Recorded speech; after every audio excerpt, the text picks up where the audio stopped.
Hello, ladies and gentlemen, and welcome to a new video series. Obviously, it's anime and manga because of the man who's next to me joining me, but there's no new One Piece chapter this week, so me and Christian said it's time to start the Undead Unluck series. So Christian will now be doing One Piece and Undead Unluck with me. Let me introduce him, my guy, Mr. Christian Hollinger. How you doing today, brother?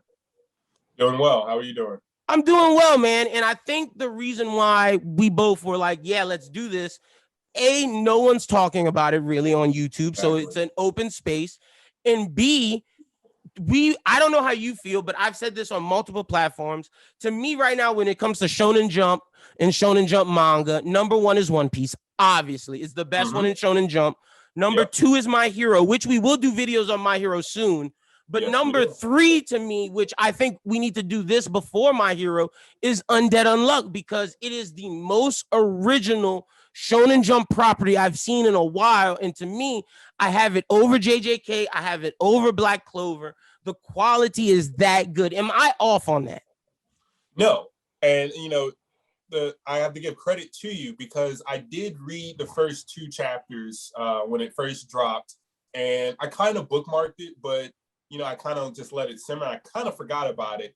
You were the one who said, look, man, this is completely different from anything else. So I said, all right, I'm gonna actually read through it. And when I read through it, you know, I've read a lot of manga, I've seen a lot of anime, and I had to literally force myself as hard to make like the most like reach stretches that I could to be like, I mean, maybe this is similar to that, but I was reaching real hard. I was like, this is actually something else. Like I can't actually put my finger on, oh yeah, this is a redo of this. Or, you know, because like you take like Black Clover, right? Black Clover is effectively fairy tale and Naruto fused. Naruto, basically, right? And that's not a shot. That's not a shot. No way. Clover. Yeah, because I love Black Clover. I can see, you know, those elements of like, okay, you've got Asta, you know, he's the hard worker, you know, this inner demon. Then you've got the really talented, you know, brother figure with the dark hair. He has the light hair, so that's Naruto and Sasuke. Okay, you've got the guilds and you've got magic. That's fairy tale. Okay. When I read JJK is Bleach and Hunter x Hunter with Naruto fused. Yes. So, you know, when I was reading this, I was like, I can't say that this is, you know, something else mixed with something else. This is completely new. They have plenty of I wouldn't even say it's ecchi, but like they have plenty of romantic scenes without making it feel too romantic or gushy or anything. They have comedy moments without making it too comedic. Right. And the main character, I'm not gonna go in depth yet, but I mean the main character of Undead Unluck, I mean Undead, right? So some would even say it's co-main characters with Unluck because she's just as important. Right. Oh yeah, you know, it's definitely those two. They are the main characters. But Undead, you know, essentially has regenerative powers, and so there's plenty of comedic moments, and it doesn't even feel like Deadpool to me. Like even though Deadpool can do a lot of the things that Undead can do because they both, you know, can't really die, I didn't really get the sense like, oh, well, this is just like anime Deadpool. He's still different. So it's absolutely its own thing, and it deserves recognition. I actually got a little bit scared because when I was reading the chapters and I was trying to catch up, I saw somewhere where, you know, someone was speculating that it might get the axe. And I'm like, I've seen plenty of theories that got the axe. And I'm like, please don't give this the axe. It sells too much. The thing is, it's a Japan favorite. And that's why I've been preaching it to people to make it an American favorite, because I think it will be once the anime drops. But I told Krissa a lot, and once y'all read it, y'all said like, "Nah, this is great." I beg of you, if you're out there watching this because you know you like our content, read Undead Unluck. We're gonna do non-spoiler first, then spoiler, because we're gonna dive into it. We're probably gonna do maybe 30 to 45 minutes on it just to break it down why it's good, and then we're gonna review chapters weekly. So first off, do you think where do you place it in Shonen Jump rank wise? Because I got it third. Where do you have it? I got One Piece number 1. I want to put My Hero number 2 as well, but I'm gonna have to kind of cop out right now and just have it tied with JJK because I do like JJK a lot. Fair. And they are completely different, genres.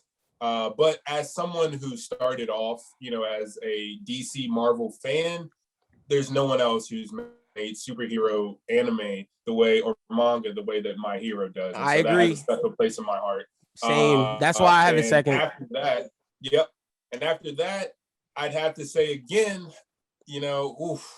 still copping out. I really like Kaiju number 8 right now. And I was gonna cop out and tie Kaiju number 8 third with JJK. That's my cop out. Yeah.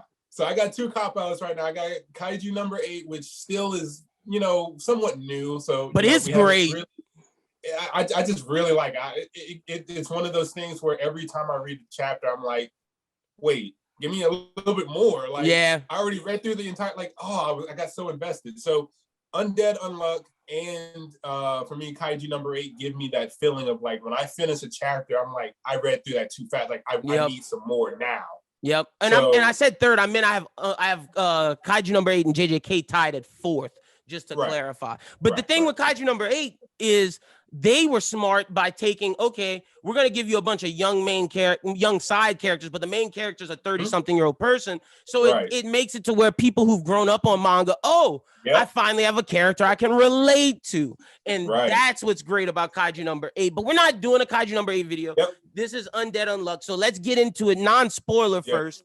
Let me read a synopsis on Wikipedia of what the story is, because I think that's fair and that's non-spoiler. That's to convince you to read it. So after being saved from suicide by undead, Fuyuko Uzumi, also known as Unluck, and Andy end up participating in a team whose missions are proposed by a book called Apocalypse, which has supernatural powers. There are people with the ability to negate the rules of the world called negators, and an organization of negators specialized in the hunting of or unidentified mysterious animals, creatures created by God in order to complete the quest of Apocalypse, and they must defeat a group of negators that are also opposed the Union called Under. So basically, it's this group called the Union that are trying to destroy these creatures to get a shot at destroying God to save the world from the inevitable apocalypse or doom. Now, by destroying these they receive artifacts or weapons that, plus their powers they already have, which are enable them to defeat God. Now, that's pretty much the non-spoiler of the synopsis of the story. Real quick, give your non-spoiler thoughts of the story.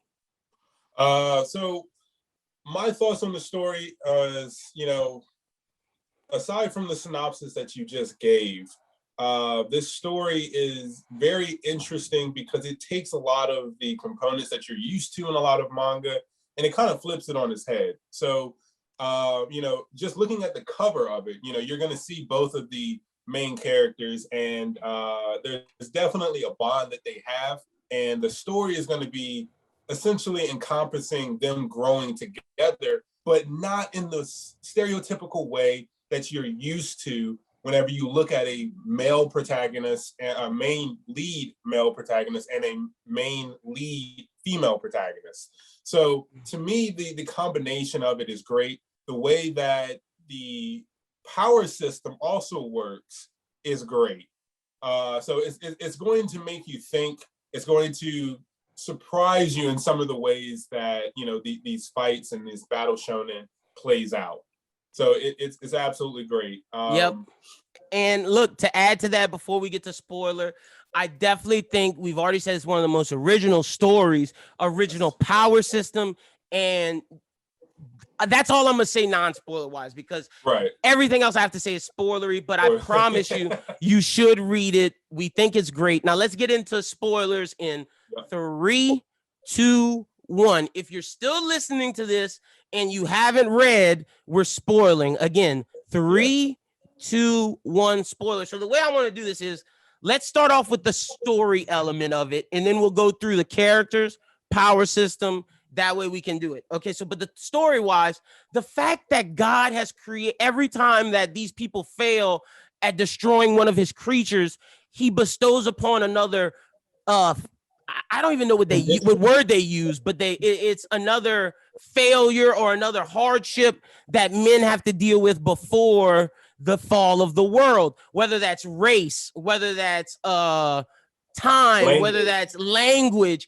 Everything that divides humanity has been a repercussion of this group failing to destroy these creations of God, thus failing to destroy God. Christian, when I saw that race, time, language, all of this it blew my fucking mind. Right. Same. It reminded me a lot, again, to draw a parallel here. I don't know how many of our viewers have watched the show Supernatural. Yeah, so I don't want to spoil too much of that show, but that show also gets into a premise dealing with a God character. And so in both scenarios, you have this character who is essentially just trying to amuse himself by watching humanity struggle.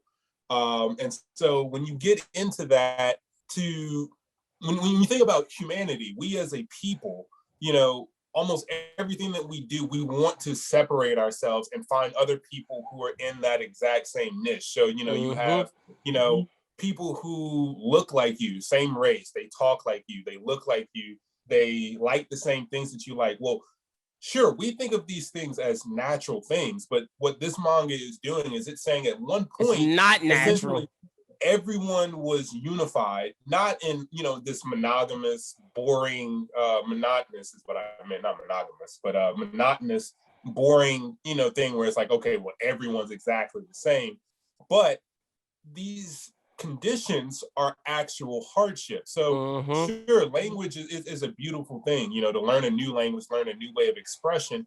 But at the same time, it is a barrier between me and someone who speaks Japanese or someone who speaks, Portuguese or, whatever, race. I'm sure everybody understands race relations and how tough that has been for forever. So to consider the fact that there was a point where in this universe, race relations wasn't an issue, but because this group of heroes essentially have failed on a specific mission, that now makes the rest of the world have to immediately deal with this new conundrum that is now spawned. And as you get closer to the apocalypse. And so we find out that essentially the world is on a loop. They've failed multiple times now, and it gets reset. And then that blew my mind too. When you find out that Yuiz has been doing it, but that makes sense why there's so many different flaws that they have to deal with. Here we go. I'm trying to pull up the page that tells you here we go. That gives you every fucking thing that has happened to the world besides here we go. It's sex, language, race, death, sickness, and language. Crazy, bro. And you find out that Yuiz has been she has an artifact that keeps it on a loop. Nuts. Right. Those are just the two things that I was like, okay, this is super, super original. Now I want to ask you, do you think at the end of this we see God, or is it gonna be that it's like a humanoid entity, or do you think we'll actually see the God who created all of this that they have to fight? It depends. Already I've already seen plenty of biblical reference without it being too much of a rip, such as when you have Genesis, for the Christians out there, we understand that there was a paradise at one point. We ate of the forbidden fruit, and now there are sins and conditions that happen. Adam and Eve supposedly were naked. They didn't understand clothing. They didn't understand all these other things. Now there were these punishments because they fell from grace. So I don't believe it's going to culminate in literally a divine being, maybe, because I feel like that would be too much of taking a stance in religion. But they're going to fight somebody. They have to fight someone, and we've already seen that there is an entity that has control of this. Now, whether that is a character who, similar to our main male protagonist, Andy / Victor. Yeah, Victor. That it may be another person who's all powerful, who's been there the entire time, and his ability is God or something, where he has control over everything. But as we see towards the middle of the current chapters that have been released, there's a point where the failure was Galaxy. And so apparently it was like Earth was the only planet in the known universe. There were no stars or anything. And then this condition was that now the entire, galaxy or universe is now spawned, and they have a whole alien invasion now because there's other life. So if there is an entity above the galaxy, then that's like the creation of the universe. So it's like that has to be essentially literally a god. Yeah, so, and that's what I'm thinking. Is like, what type of powers can they do to beat this when he's created everything for you? Right. Or and she. It seems as though there's just amusement, because when you get here again, you have another very beautiful setup with Andy, so again, we're going with spoilers. Instead of having like this internal demon or this power set, Andy himself is just effectively a sealed version of his full capacity. Yep. So again, I'm reaching here, but for those who have seen Seven Deadly Sins at this point, look, it's been around, so you should know it. Yeah. Meliodas was essentially the most powerful demon underneath the Demon King, but he sealed away his power. So he's progressively throughout Seven Deadly Sins begins to uncheck that power. Yep. Andy is very similar with Victor. Victor is his original state. He is this ridiculously powerful being who, as far as I'm concerned, may be, he's set up right now, aside from God, he may be the most powerful being. Person in the Andy can only access a little bit of it because he sealed away those memories, he sealed away that power. And so that power comes with someone who is enraged and doesn't agree with what has happened, because he originally was in love with Yuiz, but Yuiz keeps doing the loop and killing herself, and Andy couldn't take that, or Victor couldn't take that. Now I want to ask you, do you think because of Fuyuko and everything that they've accomplished with Victor, that Andy will eventually be able to pull that out, or is it more so that Victor is now dead because Andy has accepted the past, and past Victor has accepted everything, and Fuyuko is now the new love interest, or the new goal of Andy, so therefore we don't need Victor anymore? Victor, I believe, again, to draw some more parallels, I would say is more like All Might. He's going to slowly fade away. So at this point, for all those people who are going to catch up, I don't think Victor would take over Andy's mind anymore, because he's recognized that Unluck is effectively very similar, not a literal reincarnation of Louise, but he recognizes the similarity there. And he says, okay, Andy has in fact progressed. Yep. He has in fact gotten, significantly closer to Victor's power by focusing on Unluck. So he's like, okay, I think I can kind of relax and fade into your subconscious. As you continue to grow, you will effectively become me, but a better version of me now. Yep. So I don't think he's dead yet, but I don't think he is going to take control anymore. Yeah, I don't see that happening. To pull out, that shard anymore, which again is also another beautiful setup here, because Andy's already powerful, but anytime that he needs, that extra power up, he just takes out that chip that he used to block off his memories, and he has thousands of years of training, of fighting, training, and then when you add that, and then that's without his blood powers too. When you add his blood powers, which we'll talk about, that makes Victor like literally the strongest person, like you said, besides whoever this god is. Now, since we talked Andy, let's talk Fuyuko. Yeah, I really think she's a great character. I love her power of undead. Yep. I love that she has this gun artifact, which makes her even stronger. And then just the growth of a character from someone who was done with life, given up, was ready to commit suicide, all the way to now with the last arc being with the unseen person, or the fortune teller, and her growing and accepting her past and learning that it's okay to have hardships. It's okay to feel that, but it's about pushing on and moving forward and finding what you truly want and finding your passions in life.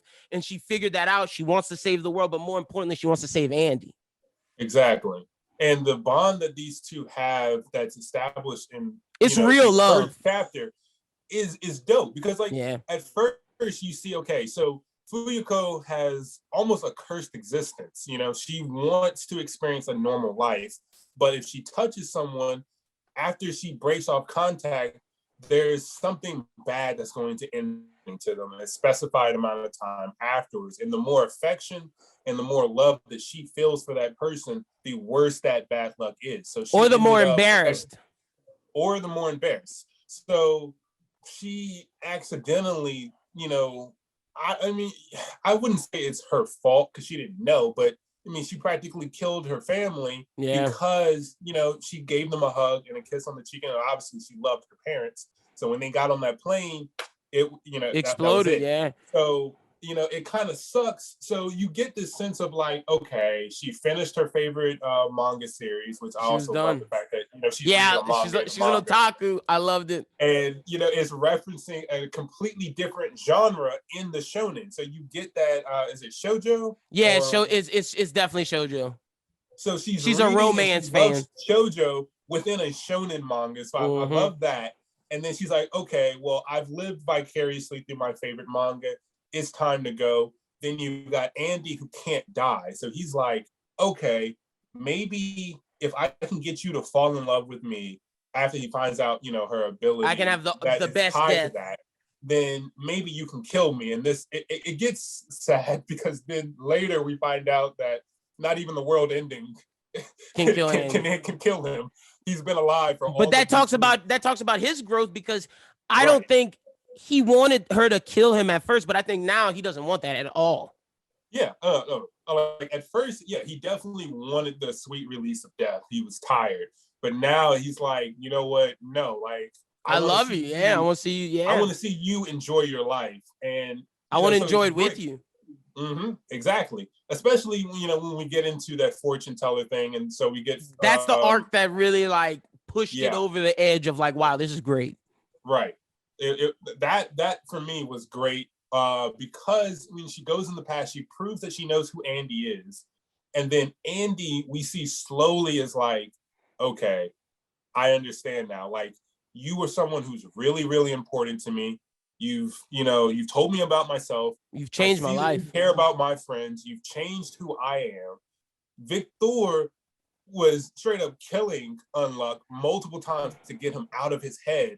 And this culminates in Victor and Andy being both accepting her. What? Yeah, no, she's the one.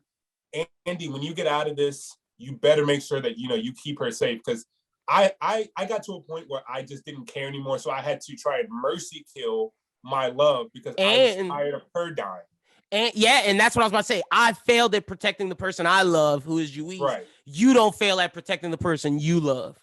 Right. And Andy also is great because Andy, we see, is a very compassionate person. So when we get Gina loved Andy, but in the ultimate conclusion of their fight, she ends up aging, and Andy says, I believe the line of like, who cared? Like she was really concerned about her age because she was unchanged. So she still looked to be the same age, but when she was finally dying and her age started to kick in, I think Andy kissed her.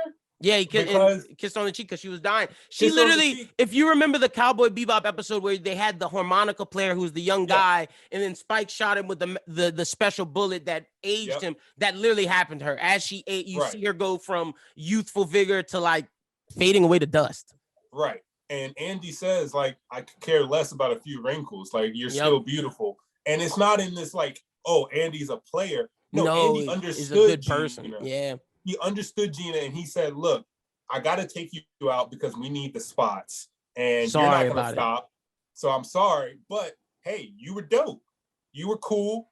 I respect you. But you're the easiest one, and I got to maintain our mission. And I got it. But he made her happy in him leaving. Then we find out Louise has a thing for Andy, but it's more for Victor, which is still Andy. But they still, you know, have a cool relationship. And he shows, I mean, at first you would think like, okay, well, maybe Andy's a perv, or maybe Andy is just kind of, well, I never really thought he was a perv because, you know, he's still he's not quite respectful. at first, when you read the first chapter, he You just straight think up grabs her he's this? cleavage. You think he's this And Sanji Master Roshi type, but he's not. He's not right, even. he's And not. that goes back to He's that not. original point. Like Andy is a character, not like a character I've seen. Now, since we Right. talked story, we've talked Andy and Fuyuko. Yep. Let's take it to the next characters of Yep. Yui's, the leader and founder of the Union. Her negator abilities, Injustice, allows her to control whoever she looks at by manipulating their justice. She has Yep. tamed the Uma move, which is the Union's main mode of transportation. After the unbelievable arc, she reveals to the world that it's stuck in time loop and she keeps her memories by using an artifact called the Arc. If you didn't catch it by now, they have a power system called something. Andy's is undead. He's unable to die, thus utilizing his body parts as like projectiles or as his blood as projectiles or shields. Makes him crazy powerful, and I love that. Again, different powers. And Fuyuko's unluck, anything she touches, like we said, triggers some form of unluck, whether that's a car hitting you, a meteor coming down, whatever it may be. Now, Yui's Injustice, which allows her to control people by manipulating their justice. What's your thoughts on Yui's? I love Louise. She, when I first saw her powers with the alien invasion, I thought that was like completely broken. Yeah. Because she was basically like, okay, so your justice is to come and take over the planet, right? And he was like, yeah. So because of her injustice, all the aliens just start destroying each other. And the lead alien was like, wait, what the hell just happened? Like, you guys are not an advanced civilization like we are. We were supposed to take you over. And then all of a sudden, because we were going to take you over easily, we lost. Yep, because that's your justice. Yeah, nuts. So someone needs to come, like her weakness is if someone's justice is to kill themselves, then that would make her kill. That'd be crazy. So at this point, aside from Victor, I'm sure you're gonna mention him. There's only one other person who's more broken, and that's just because he literally has the ability to copy. Yep, that's Billy. Yeah. So, all right, I guess we should get to him. Let me pull up. So, Billy was original member of the Union, but later revealed to be the trailer. He has the ability to copy other negators' abilities, so he can have undead rolling with injustice and unluck all at the same time. And the thing that I also love about that is that Billy can copy it, but he doesn't have the years of experience with it. So we've never seen Billy use undead the way that Victor or Andy can use undead. He's just basically like, he's like, okay, well, I'm just not gonna die. Yeah. But again, I'm not shooting finger bullets. I'm not shooting elbow blood bombs at you. Like you said, I'm just using it as Deadpool. My arm gets cut off, I regenerate. Right. So, but to me, Billy and Yui's are great characters because it seems like there's a love triangle between Billy, Yui's, and Victor, and Billy was the odd man out. Right. Also love his look, his powers, and as an antagonist, great antagonist. He's one of those where it's like, unlike a Aizen, unlike a Madara, who's like, this is my plan, I'm gonna execute this. Billy's like, all right, y'all beat me now, but y'all are still gonna have to deal with me at the end. He's one of those. He's one of those inevitabilities. Like I'm inevitable. Like how Thanos says, I'm inevitable. That's Billy. Like at the end of it, Billy's gonna come, and you're gonna have to deal with him because he's tired of this, of God controlling things and having everything restart. No, he wants it to end. Which is, again, to go off of that, why this manga is so interesting, because we find out that Ruiz and Billy actually have the same goal. It's just that Billy's saying the way that you're going about it is wrong, efficient enough. Yep. So I'm going to betray you so that I can actually accomplish your goal more efficiently. It's not that he's like, oh, I'm evil. I'm pulling a fast one because I'm evil and I want to have world domination. It's just, look, you're not cutting it, so I gotta do it. And you brought up Aizen, which I also love because of the betrayal. So Billy does change his appearance, so to speak. A little bit. He just takes off his glasses. Yeah, you're right. You're right. So that's about as much of Aizen as you get. Aizen has the glasses. He has his hair right here, and then all of a sudden he, slicks his hair back, and he's like, oh, I'm actually, really like whatever. Yeah. Billy, he's not actually blind, right? So he's been playing like he was blind the whole time. He takes his glass instead of slicking his hair back, he pushes it that like he takes it instead of doing this, he goes this and then like shakes it out. Like it's Billy's a great character, man. I love Billy. Yep. And, so I mean, again, because you brought it up, I forgot her name, but Aizen also had that one chick who loved him. And Mm-hmm. so Billy also has this is Tatiana. Yep. Who has some kind of, I don't want to say it's immediately like love. It might be more like a father-daughter or brother, older brother, sister. I don't know yet, but there's definitely a betrayal of someone who trusted Billy. So from that perspective, those two perspectives, that's as close as you get to Aizen. It's not a rip of Aizen at all. So that's as close as you. And let's do Tatiana right now, because that's a good arc. We're gonna, in terms of characters, we're gonna go through everybody in the Union. We're not gonna go through everybody in the Under because we haven't met all of them yet, and we're not gonna go to the extras. Just only the Union, and then we're gonna talk about the powers, and then we're gonna get up out of here because we're gonna review these chapters weekly. But Tatiana, she's a young Russian girl who cares for her teammates greatly. She gained her negator ability. Her powers accidentally destroyed her village, including her parents. She was sold on the black market before being saved by Billy. She's in a spherical robot suit as her negator ability, Untouchable, creates a powerful barrier that crushes everything around her. So like you said with Aizen, they have those. That's the only similarities between Billy and Aizen. But Tatiana's a great character. I think her powers are super interesting, the Untouchable. So solid character. Yep. I love it. And now that we're talking about Tatiana, to go back to some of the hilarious aspects of this. Undead is hilarious because the dude can't keep his pants on. It's almost every chapter he's flashing someone. And so we have that one moment where Tatiana's inside of the shell to, protect other people from her. But apparently that eye or lens, allows her to see stuff. And so I'm just remembering that one panel where Victor Andy loses his pants. And he jumps on Tatiana, and so Tatiana has to see his junk up, freaking out. He's like, "What the hell?" Also love Tatiana and Fuyuko's relationship because they're two of the youngest people. That's her best friend, and just good stuff there with the Billy arc of the betrayal of Fuyuko saying no, we're friends. I won't betray you. Trust me. That was great. But to me, in terms of the best characters in this, it goes Andy, Fuyuko, Billy, and Yuis. But even over Billy and Yuis, I have Shin, a Chinese martial artist who's very perky. His negator abilities, Untruth, allows him to make his opponents do the opposite of what they do, so long as he's looking at them and he likes them. He also carries a neon Kinko staff artifact, which can extend, contract, and reach to space. He's one of the few people that uses their artifact all the time, Fuyuko. He is basically this story's version of Sung Wukong because he has a flying Nimbus cloud. And right now in the arc, it's his arc actually going on right now. He's battling Fang, who's his master, and then he ends up changing into the servant of his. I can't even pronounce it. It's like a Gigantia or something. Gigantia of his best friend, so he can continue to live. But he's still going to be a negator and a main character. He's just now the servant of this girl to protect her constantly. But Shin's character is great. Literally just got his arc. His backstory was great. Learning how his master made him choose power over his sister, thus killing his sister. And Shin had to go into exile, trying to find his strength to kill Fang. He ends up meeting the girl who ends up being his new master of the Gigantia, and he ends up falling in love with her, finding a new purpose, finding a family, all in the hopes of destroying Fang.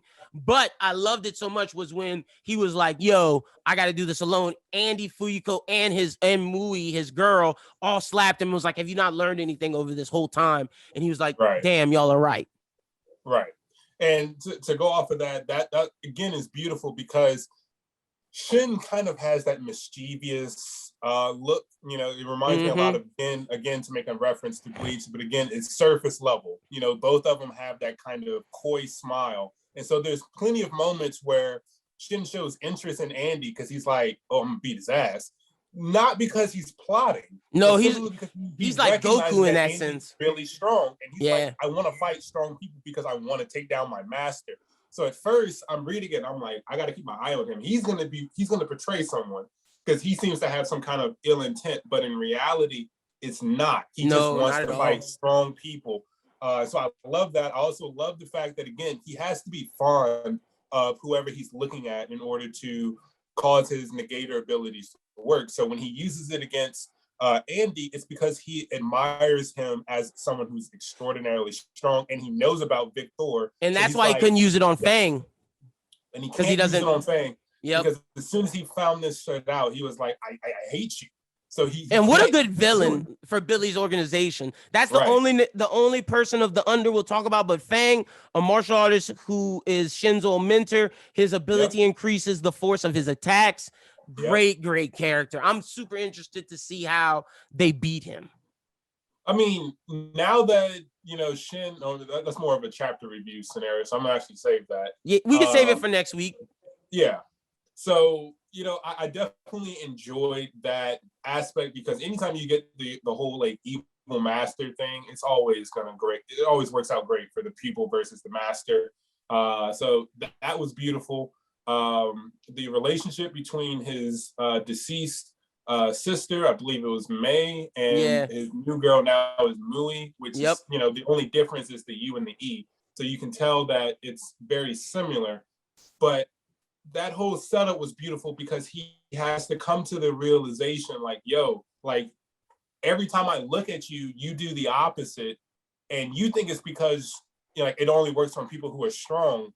But he had to tell her like, yo, my ability only works when I'm fond of you. And I literally adore you at the highest level. That's why I force you to do the opposite every time I look at you. Mm-hmm. So again, it's a beautiful scenario.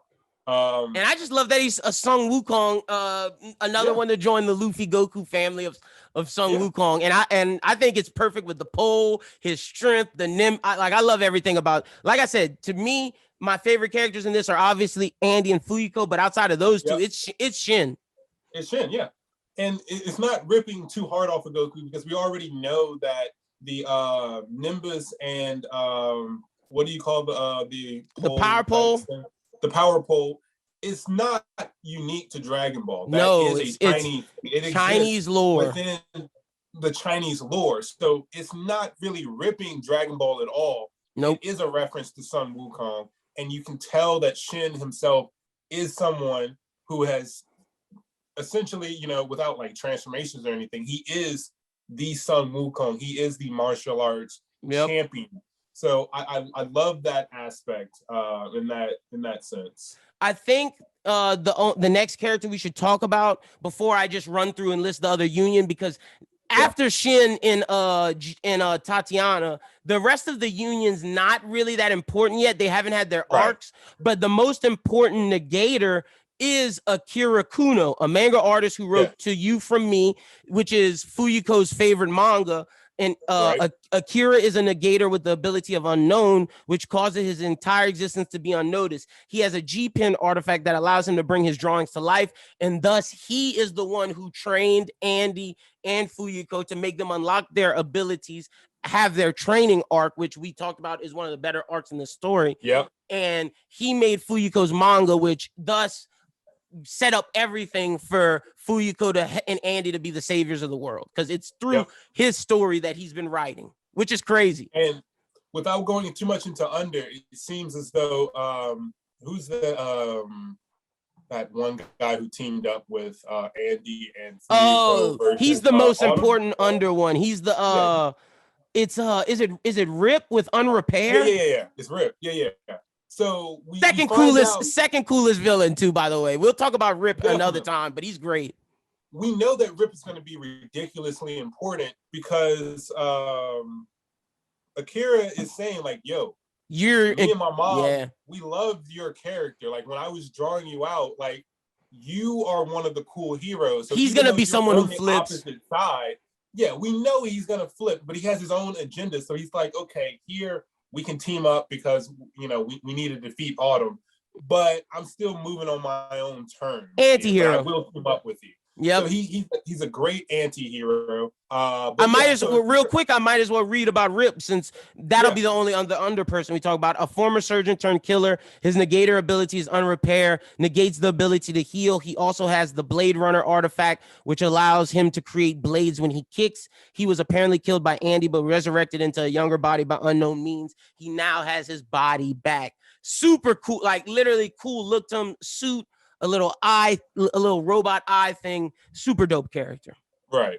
I think it was wasn't it Fang who used the artifact so that he could regress in age, and then Yep.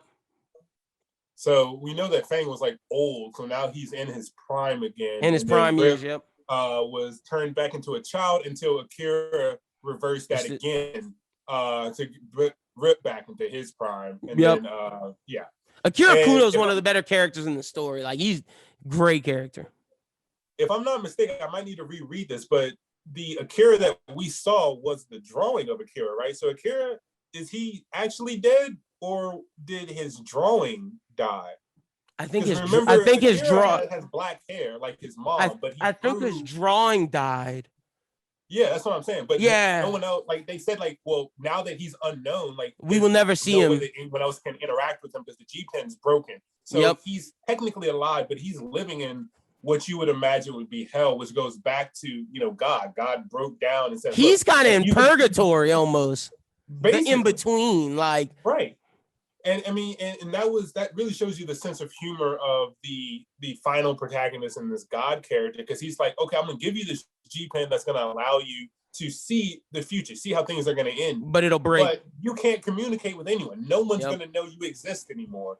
And so it's kind of sad because we know that he sacrificed himself so that Andy and Fuyuko can change the future and be stronger, but now he's inevitably forgotten. No one Yep. can interact with him again. Which is So such a that was- sad part of the yeah. story, but it was such a good moment. Like, It was one so of the good. the best characters. So shout out to Rip, shout out to Akira. Let me read off just the other members of the Yep. Union real quick. Top, a short-tempered 15-year-old. His negated ability is unstoppable, makes him Yep. move at incredible speeds, but he has to keep running or his speed will reset. Ishin, an elderly man in a large suit of armor. Anything he forges is indestructible thanks to his ability Unbreakable. Phil, a boy whose body is made of artifacts. His ability is Unfeel, which negates his sense of touch. Nico Virgil is the Union's top inventor. And then a recently wakened negator is Chikara Shigino. His ability is Unmove, which negates the movement of whoever he looks at as long as himself is not moving. So those are the rest. None of those really have had any crazy arcs, but real quick, Right. before we finish out of here, what's your thought on the power system? I actually love the power system because, Me too. again, very similar to my opinions on One Piece. When I found out that Luffy was a rubber boy, I'm just thinking, like, what in the world can they do? Yep. You know, with that power system. And One Piece is great because, you know, that's a One Piece video. But with Undead, with Andy, you know, his ability is that he can't die. So he said, okay, that's really it. So I have to now create this creative way of moving. So he says, Yep. okay, let me use essentially F equals ma, force equals mass times acceleration. So if I rip off my finger and then regrow it at a very fast rate, then it will then create a projectile. If I, you know, rip my arm off and then regrow it exponentially fast, it turns my arm into a projectile. Yep. And that's initially how it kind of starts off. And we're thinking, like, okay, so his body, he can turn anything into a projectile. Then That's pretty cool. then it starts to come to his blood, taking it out, Right. using it as a shield, using it as a whip. As a shield. He can essentially glide or fly by constantly Making blood wings. or Yep. rotating his legs extraordinarily fast because he, you know, again, can regenerate. Then we see things like Victor, which I'm assuming Andy will be able to do eventually, but Victor can say, okay, well, I can regenerate my body part so quick that if I shoot off all 10 of my fingers can instantly regain the entire body again. So now I essentially have the shadow clones, except they're not shadow clones, they're real clones. Yeah, facts. So it's like, okay, so this dude can now multiply himself and have multiple finger bullets going off like crazy. Simultaneous. Arm cannons, like his power system is nuts. That's that scene where Victor literally demolishes an entire city with his blood with a swipe. It's like, wait a minute. What the hell? And then also on top of that, I love that everybody's ability isn't crazy strong. Like, it's not like they have the Hianomi, which is controls ice and shoots ice bullets out. No, everyone has like a power that controls environment, like the environment or the people themselves. but they have artifacts that give them power, whether that's Yui's sword, whether that's Shin's power pole, whether that's Fuyuko's gun. I love that they have weapons on top of their negator abilities. I think everything about the way that these people fight is so original, so great. The closest thing I can say it's similar to is Nin. Yeah. I mean, and to that end, it's because of the way that they interpret their own rules. Yep. So it's not that, like, if you have a power system such as Undead, it's very easy if you are a novice where you're just thinking like, okay, well, I can't be killed, but I don't necessarily have a power system unless you actually look at your rules and figure out, okay, how can I reinterpret this? How can I use this creatively? So then a lot of the things that you're dealing with are actually concepts, and we actually do get that. We get things where, and look, I got the rules. I got the rules right here for us real quick. Negators come in 2 types: self-targeting types. Their power can only be used on themselves, or external targeting types. Their power affects anyone other than themselves. It's implied that these 2 types can be categorized even further based upon their methods of activations, with negator unrepair classifying unseen as a self-targeting compulsory activation type. However, these further categories are still unknown to us as of now. Right. And so you start to deal with things like concepts where the seasons become enemies at some point. And then I forget, it was like, I remember when they were using, I believe, heat versus, it was like. Talking about Billy and Yui's, where Yui's was using that monster to fight the fire dude. Yeah, and it was like, he categorized it as like a concept type versus a phenomena type, I believe. Yep. And I was like, that's really interesting that you now are personifying concepts, because, you know, again, like, who else is really doing that? No one. No one. And so to think that you can increase your own power system just by understanding the rules of the world, the laws of the world, and then reinterpreting them gives you almost infinite leeway to do whatever. New ways of battling. So it's not just, okay, well, let me go lift some weights. No, and I'll get stronger. It's like you have to be smart, like, to be in this. Let me be smart. Let me think about myself. Let me think about someone else. Let me think about how my abilities interact. So you get something like Unrepair versus Undead. At first, Undead's thinking like Unrepair is the perfect guy because he cancels my abilities. Mm-hmm. I can regenerate, but if he cuts me and cuts my armor, I can't repair that. But then it's like, well, Unrepair is saying, well, your ability only works for something that would cause you to die.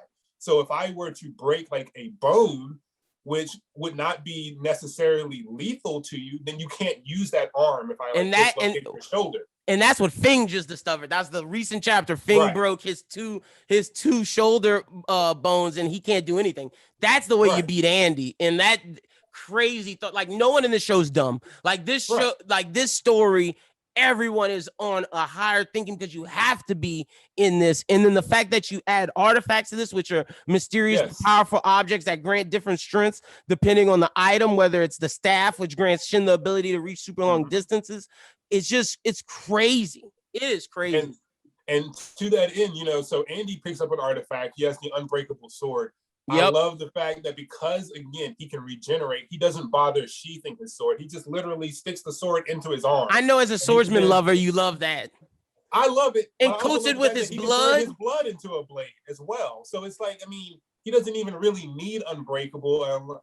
But I mean, granted, his blood would be breakable. So he still needs unbreakable. He needs unbreakable. Then he can coat it with his blood to do like. He can coat it. Yeah. So he can coat, which, you know, again, isn't hockey, but then it is like, okay, well, that's like, the red blade is like its own delineation of a power system. And then you have Fuyuko with her gun mixing the unluck with the bullets to where crazy, bro. It's crazy. And I mean, I love how sporadic Unluck's abilities are, because it'll also catch you off guard where there's literally a scene where, you know, she had a meteor shower almost. And it's but like, everybody's waiting for her to be able to control it. So that tells me she's going to be able to control it at some point, which is nuts. When she does that, like, she's the person that's going to be the key to destroying God, because her powers are the ones that can take him out, like the right amount of unluck, which is great. But that's phenomenal. That's pretty much all we got on it. We'll be reviewing this weekly. We're going to do more videos because obviously we didn't talk about Apocalypse, the book. We'll do an Apocalypse video. We'll do a God video separate as we learn more. But you can now expect Undead Unluck reviews and One Piece reviews from me and Christian. Sir. So, Christian, tell the people they can follow you on social media. All right. So on Twitter, my main account is at Hollinger94. My graphic design content is at Design Season LLC, which is the same on Instagram. My main account on Instagram is Art Season 94. Y'all make sure y'all go follow Christian. Any art needs y'all got, get it, commission him, pay him for some art because my dude makes great art. And next week we will be back with One Piece. Look, we didn't make a One Piece video because we did Undead Unluck. We're gonna review Undead Unluck as well next week. But this One Piece chapter, we gotta look. I'm on spoiler watch. We are on spoiler watch. We're gonna be on spoiler watch until Thursday night. Every day we're gonna get it. So if you want our thoughts on the spoilers before the review drops, join the Discord. We have an entire community there. Link is in the bio below. If you want to discuss Undead Unluck with us, that's the perfect place to do it. Join the Discord. We're growing the family, and shout out to everybody in the Discord. But that's pretty much all we got. Make sure you subscribe to the YouTube for more content. Until next week with the next Undead Unluck review, which we will be reviewing. I'll tell you the exact chapter because the latest one just dropped. We're in the middle of the Shin Feng battle. So it is chapter. We'll be back with chapter 65 review in 6 days. So y'all be sure to be on the lookout for that. Until then, peace. Peace.